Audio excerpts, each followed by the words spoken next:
A quick experiment on ceramic tiles and plastic cladding. Now ceramic tiles are terrible at keeping the heat in. That is why ceramic tiles is a better conductor of heat, which means that the surface feels cooler. That is one of the main reasons why your bathroom stays cold.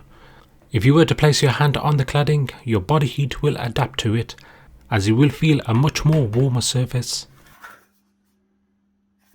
Now it's about 9 degrees in the wet room. The temperature on the ceramic tiles is an average 4.4 degrees. While on the cladding it jumps to an average 6 degrees. This is because cladding do contain thermal properties to keep the heat in. Tiles are good in the summer, but in the winter you may need to switch on your heating. Now I carried out another test. I placed a ceramic tile and the piece of cladding next to the infrared heater for 10 seconds simultaneously. You can see how quick the ceramic tile goes back to its normal temperature, while the heat on the cladding clings on. So if you do want to retain heat in your bathroom and spend less on those energy bills, whenever you get your bathroom redesigned, think about using cladding wall panels.